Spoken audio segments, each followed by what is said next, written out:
Okay,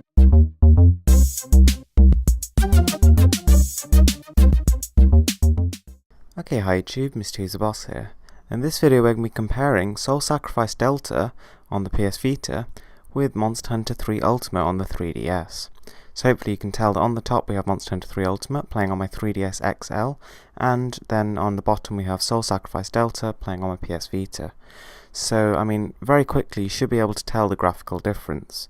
Both games are actually playing in the same lighting conditions with both screens on maximum brightness.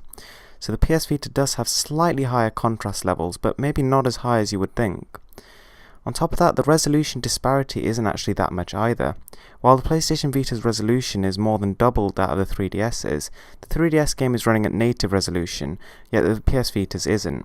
So that not only brings the resolution disparity closer, but it also means that the 3DS looks crisper just because it's running at the native res.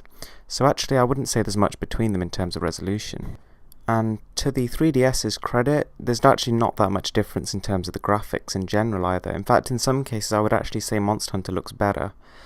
And that's simply because, in Soul Sacrifice the textures are muddy, the colour palette is quite dark, and the fact that it's not running at native resolution almost makes it look like a video being played on screen rather than a game itself.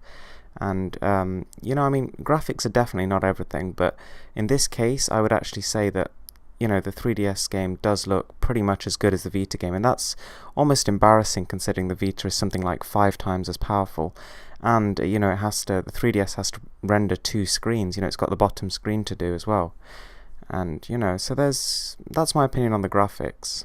In terms of sound, both games have absolutely stellar audio. I mean, they've had massive orchestras playing lots of beautiful tracks, and they're both games worth getting if you're really into the audio. So now to talk about the gameplay, this is where the two games diverge a little bit. I mean, on one hand you've got Monster Hunter, which is, pure monster killing. There's no story, there's no sort of emphasis on anything but just, take a quest, unlock the next armor, unlock the next upgrade. Whereas Soul Sacrifice has tried to do something a little different. It's definitely not one of those sort of Monster Hunter clone games. I mean, there's actually very story driven. I mean, I'm not going to spoil it for you, but it's actually got quite a good storyline. Don't get me wrong, this is no like Final Fantasy in the story department, but it does just help to ease the grinding that is a result of just about all of these games, including Monster Hunter. So in terms of the gameplay mechanics, I think that Soul Sacrifice probably has the more varied sort of options. The fact that you can you get all these different spells that you can take on quests, you can combine them to make new ones, and there's just, there's a lot more variety in terms of the actual way you can tackle your enemies. I mean, Monster Hunter has, it does have different weapon classes and stuff, but every weapon in the same class feels identical because, they're all the same. Wielding a Rathalos hammer feels exactly the same as wielding a Diablos hammer, just because all the motions are the same, the animations are the same, and the enemy reactions are the same. So I suppose it does get a bit more repetitive more quickly, in my opinion. However, the looting is more rewarding, so I suppose that keeps you going longer. I mean, one of the main complaints that Soul Sacrifice, the original game, had was that it just didn't have enough depth. Now, when you initially play the game, you're bombarded with new things. Like every time you do a quest, it introduces a new gameplay element, and you don't think it's ever going to get old. But I suppose quite quickly, because you end up fighting lots of the same monsters again and again, and I suppose it doesn't really take the concept of offerings much further than just spells that you can sort of fuse. I suppose the novelty does wear off after a bit, and it does get boring.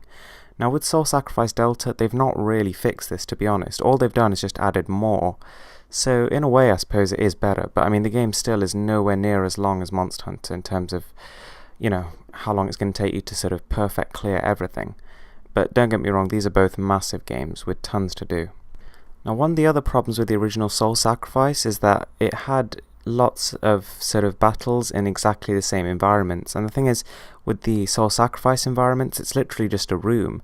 With Monster Hunter it's a bit different. Although you will be returning to sort of previous locations a lot, they're more diverse because each area has, sub-areas within it, and I suppose different battles take place in different areas, and, monsters move between areas. So, it mixes things up a bit, and it makes you feel like you play a greater role in the battle because, you have to actually, hunt for food if you run out of stamina, or you have to find herbs in the environment if you're low. So I suppose that makes a more sort of fulfilling experience, and it makes you feel like you're a real hunter, whereas Soul Sacrifice you sort of just jump from mission to mission, kill the enemy, and then take the rewards. So again, this hasn't really been fixed in Delta because they've just added new arenas, and that, although they've just added tons of new contents, there's more DLC incoming, I don't think they've really fixed the main problem, which is just that I suppose there's just more to the gameplay of Monster Hunter. But I mean, as a standalone game, Soul Sacrifice is still a great alternative if you've got a Vita but not a 3DS. In my personal opinion, I prefer Monster Hunter.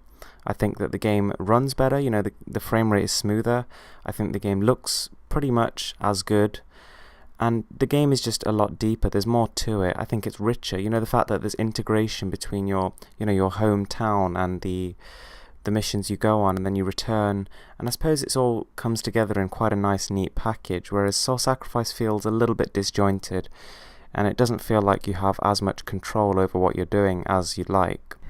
So that's my opinion on which game is better, but I mean, I'd be really interested to know what you guys think. I mean, do you think Soul Sacrifice Delta fixes the problems of Soul Sacrifice and is a better game than Monster Hunter 3 Ultimate? Or do you think that nothing is really gonna overtake the, incredible masterpiece that is Monster Hunter? And that's, everyone's entitled to their own opinion, but yeah, that's mine. So thanks for watching, and I hope you like this video, and please subscribe for more.